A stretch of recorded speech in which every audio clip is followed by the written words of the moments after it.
Standard narrative has holes. And we're proud of that. Standard narrative has holes. And we're proud of that. You wetback piece of. And we're proud of that. You wetback piece of. And we're proud of that. Go yourself. And we're proud of that. Go yourself. And we're proud of that. For some, there isn't much to be proud of for the year 2020. Muslim apologists have suddenly found themselves unable to use arguments that they've used effectively for a very long time. As a result, some Muslim apologists have resorted to some very bad behavior. This video is a collection of some examples. So grab some popcorn, sit back, relax, and enjoy. Or cringe.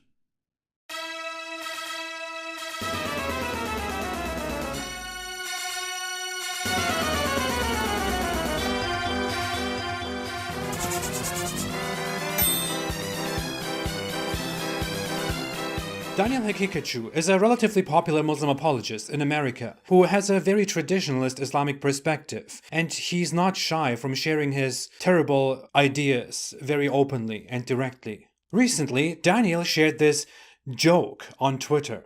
"Oh man, I missed the International Day Against Homophobia. The best way to celebrate such a beautiful, momentous, important day is the Muslim way. Recreational base jumping." At first glance, this sounds like a very edgy joke. But Daniel Hakikachu here and his little Islamic pawns are not just trying to provoke people by being humorous.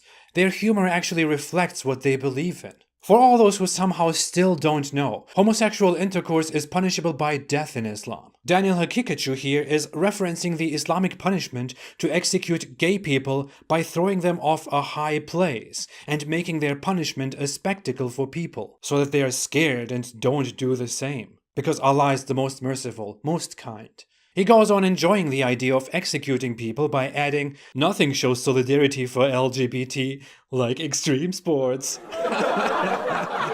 Since I am aware that he's not just joking, but packing something very terrible as a joke in order to get away with it, all I wanted to say was, "You're an evil piece of shit." Whereupon he replied to me saying, "Don't feel left out, Apostate Ridvan. We have special activities to celebrate International Apostate Day too." And his little fans found that very funny. He's referencing the killing of apostates like me under Islam, a law that has always existed in Islam and which is still theoretically or practically, legally or socially in place in many Muslim countries. Mr. Pikachu here believes that me and others like me deserve to be put to death simply for leaving Islam and being public about it. Do you think slavery is okay? Yeah. I mean, slavery is something that I do not find to be immoral. Is there a difference between owning someone versus renting someone? Renting someone is worse, because think about the difference between owning a car and renting a car. When you rent a car, you drive it, in a very abusive kind of way, as opposed to owning it where that's your investment. You care about it. Why is Ijaz calling himself father of Yeshua? I, Ijaz, can call myself whatever the hell that I want. It has nothing to do with your God. I don't care who you think you are. You have no place or authority to tell me I can't use my own personal name. So you wetback piece of go yourself. Do you understand? Okay. And your mother was a whore. Now, Guys, we know that Muhammad was hold on. allowed for... Ibn Anwar, hold on. I think it was what?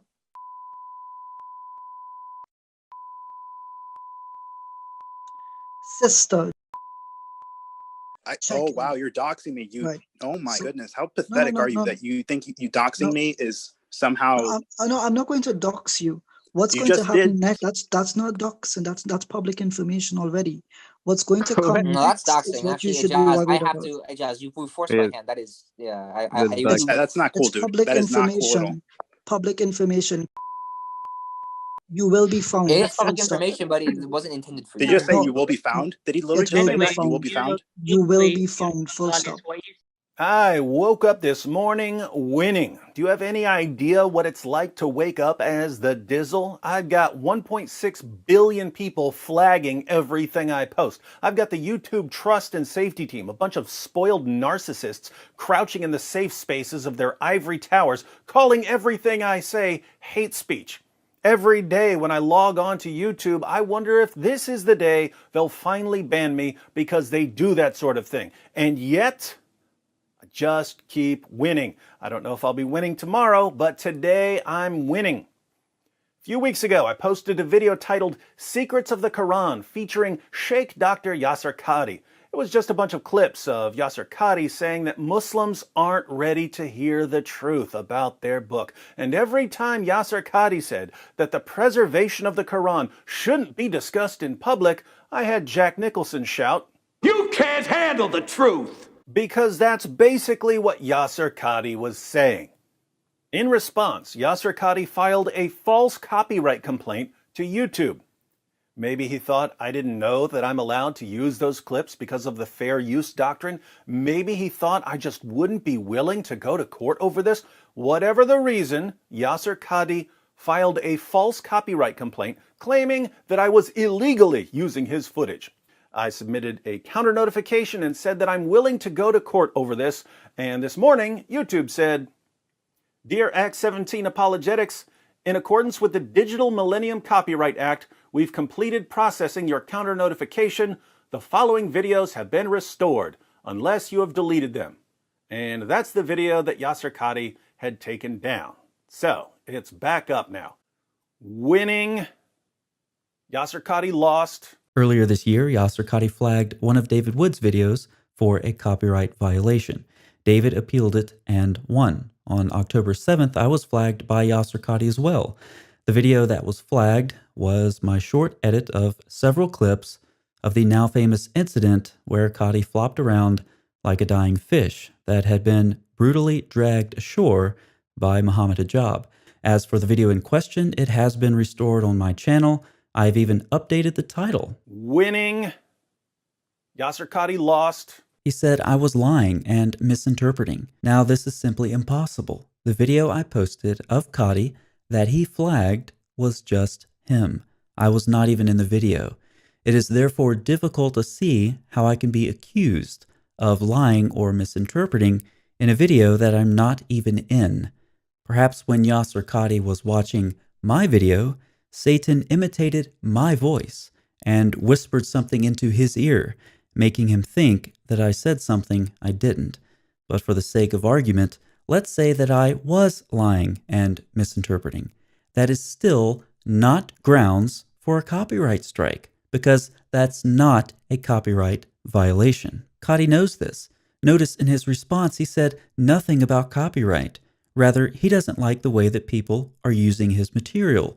More specifically, he doesn't like that people are using his video clips at all because he wants what he said removed from the internet. Winning.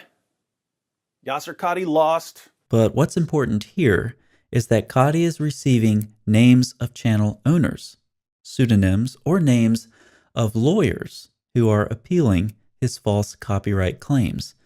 I received confirmation recently that the name Qadhi refers to here isn't some kind of slur or double meaning, as I originally assumed. It's a name Qadhi received that was sent to him in another copyright appeal, not mine. The standard narrative, I'm not going to mention explicitly, the standard narrative, I don't even want to be explicit. The standard narrative, I would never bring it up in public. The standard narrative, and I don't think it is wise to bring it up in public. The standard narrative, you will not find one lecture of mine about this issue. It should never be brought up in public. The standard narrative, this is not something you discuss amongst the masses, ya akhi. It's not wise. The standard narrative has holes in it. That's what I'm going to say. What do I say, arrogant nincompoops? You know, I mean, subhanAllah. You know, actually, there is a word that comes to mind. I mean, it's still in my head from my GRE days. Almost 20 years ago, I took the GRE. And there's a word there. What is it? Ultra-crepidarian. Ultra-crepidarians. This is the word that comes to mind when I'm dealing with these people. Ultra crepidarian. Sheikh Yasir Qadhi has clearly just, for the most part of his life, just lived in a library.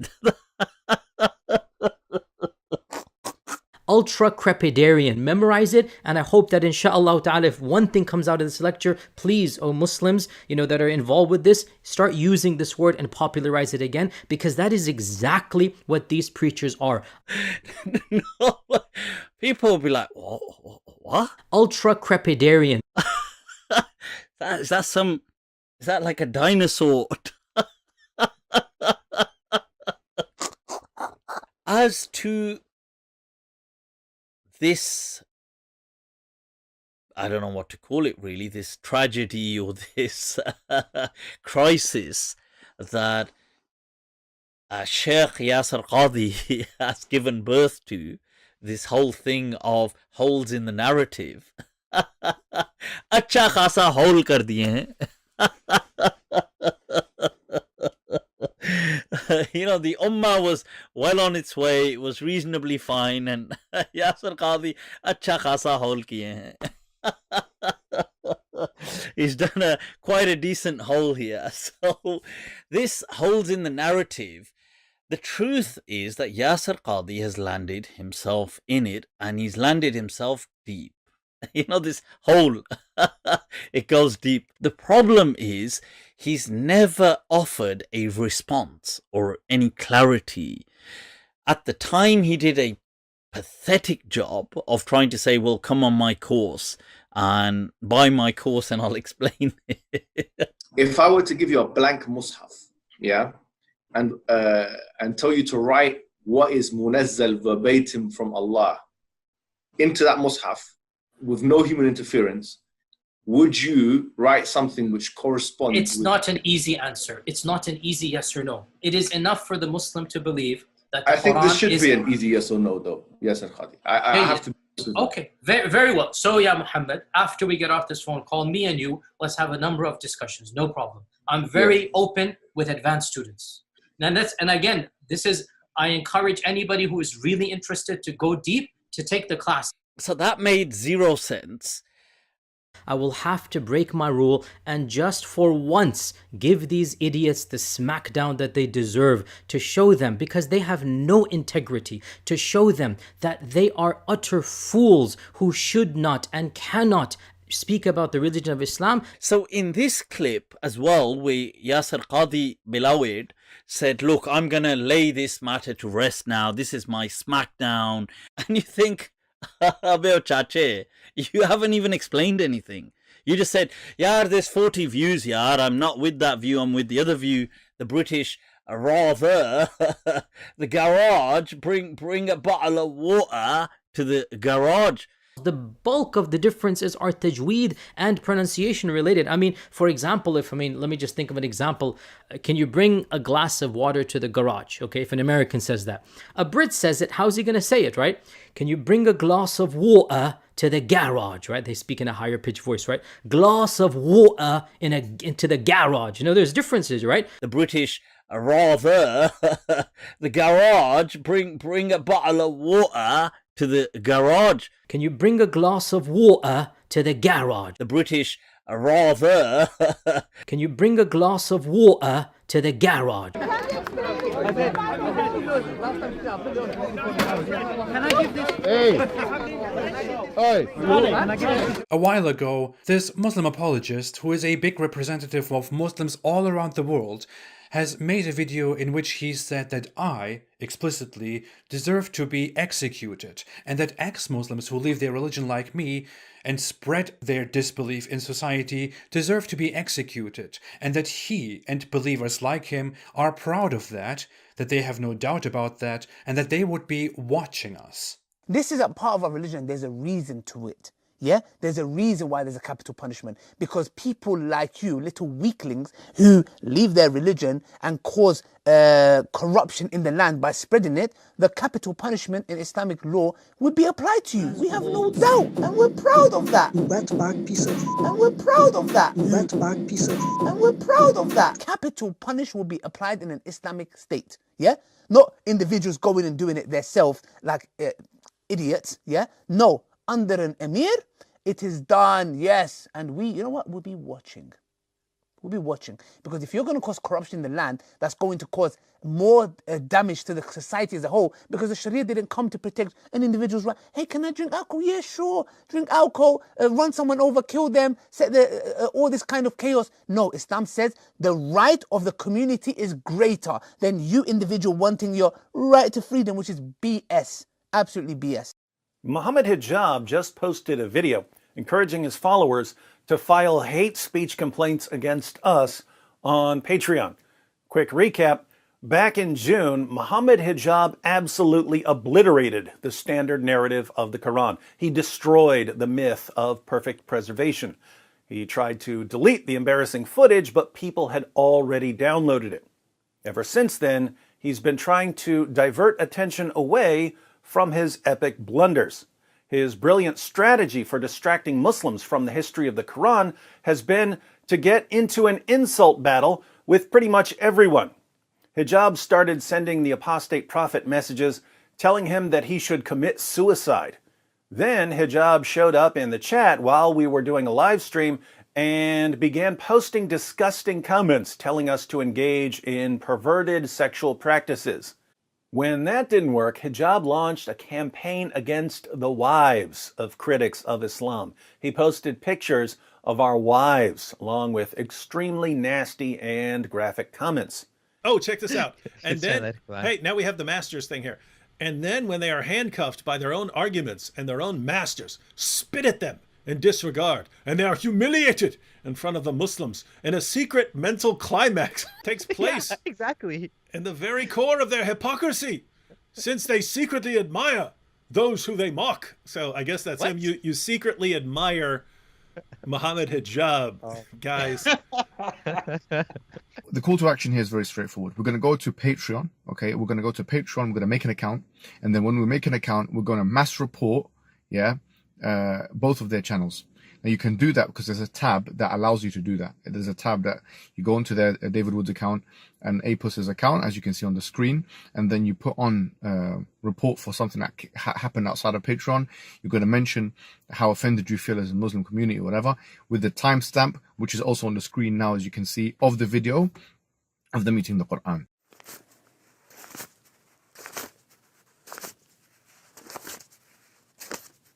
Oh, hi there.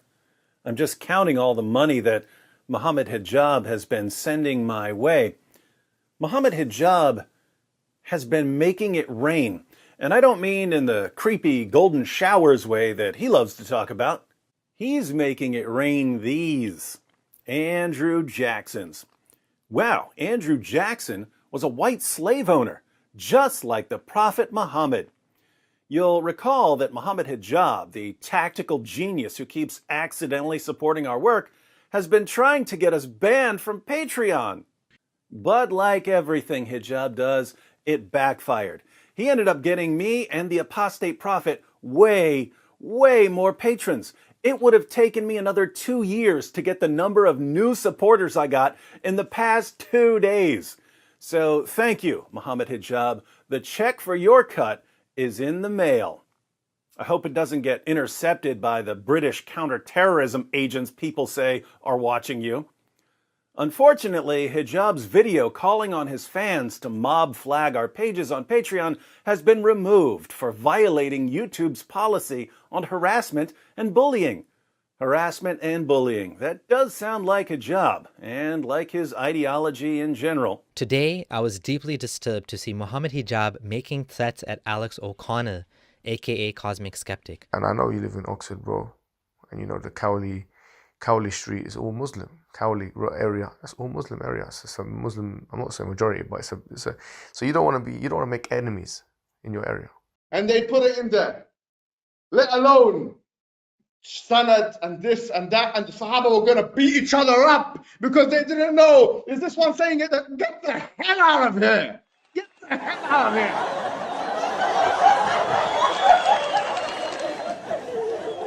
And these weak Muslims in the West, sending me emails and this, I'm losing my faith and I'm a Hafiz, I'm losing, get the hell out, you are never a strong believer in the first place, you weakling.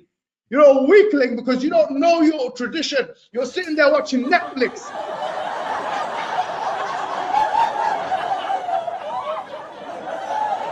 And you don't read the books of Islam. That's why you are where you are. That's why you are where you are, you imbecile.